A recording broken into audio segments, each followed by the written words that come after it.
On GAP News, at least 21 dead in Ukraine in new violent clashes.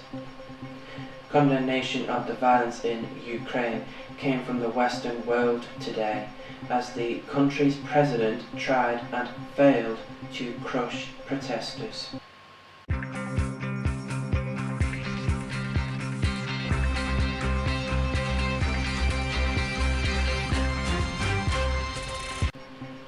Also on the programme, Peterborough sex attackers jailed for up to 20 years, and Facebook to buy messaging service WhatsApp for £9.6 billion.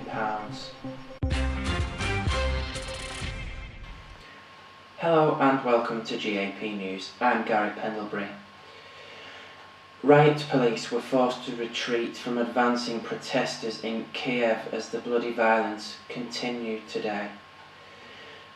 Petrol bombs are seen exploding around officers before demonstrators, and police used bats and riot shields during clashes.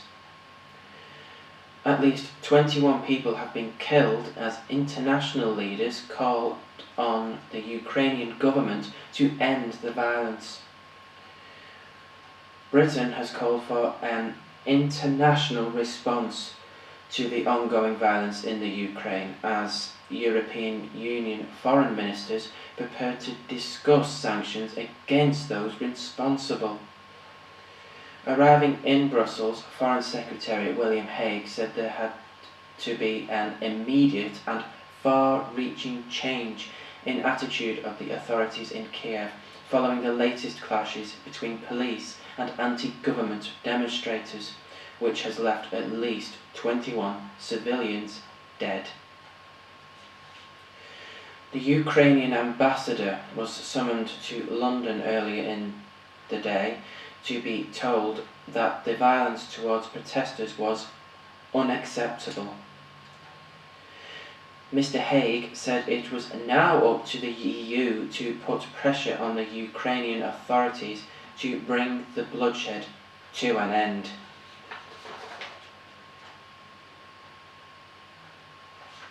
Former Prime Minister Tony Blair advised Rebekah Brooks how to shield James Murdoch from the fallout of the phone hacking scandal. This is the Old Bailey heard today.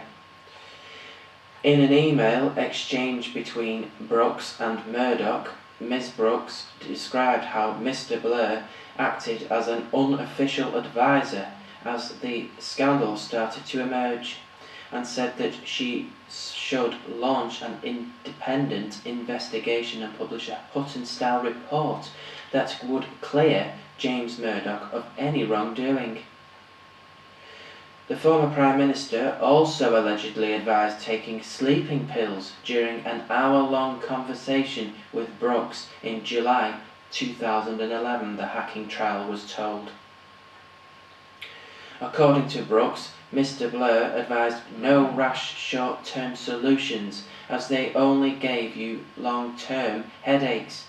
He also told her to keep strong and have a clear head in dealing with the fallout of the scandal, the Old Bailey heard.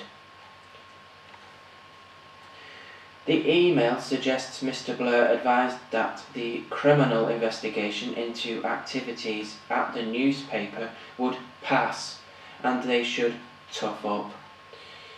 The email said that Mr. Blair would send more detailed advice himself at a later time. Tony Blair's office admitted the conversation took place, but it said it was simply informal advice to ensure a credible inquiry. A second email exchange between Rebekah Brooks and Mr. Murdoch, called Plan B, in which Miss Brooks laid out her intention to keep her job, was heard at the Old Bailey phone hacking trial today. In this, Ms. Brooks suggested former News International chairman Les Hinton and then editor Colin Myler could become scapegoats. Brooks added, "I am ring-fenced clearly and properly. It will be written as a slippery slope for me, but I hardly have a reputation left." She then went on to outline ideas she had for launching the new Sun on Sunday. Brooks is on trial accused of phone hacking at the News of the World, corruption at the Sun, and perverting the course of justice in July 2011. She denies the charges. Still to come on GAP News. 4.1 magnitude earthquake felt across southwest Britain, and Facebook to buy messaging service WhatsApp for £9.6 billion. All that after the break. We'll see you then.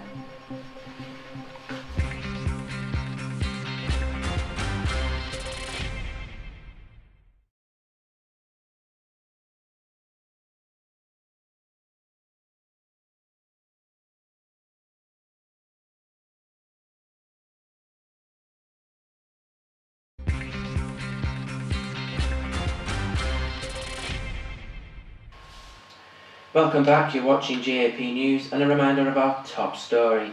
Riot police were forced to retreat from advancing protesters in Kiev as the bloody violence continued today. Petrol bombs are seen exploding around offices before demonstrators and police used bats and riot shields during clashes.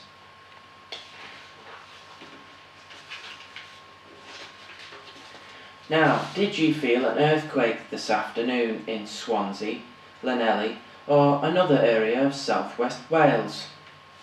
Well, the British Geological Survey is asking people to share their experiences to help them build a better picture of the quake which happened this afternoon. The map, in its early stages, shows the intensity of the earthquake felt in those different areas. You can add your observations by visiting the British Geological Survey's website.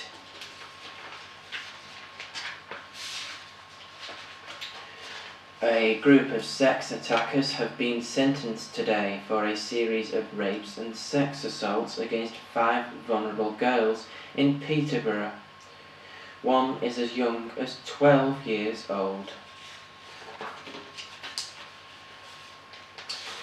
The GB's women's curling team beat Switzerland 6-5 to take the bronze at the Sochi Winter Olympics this afternoon.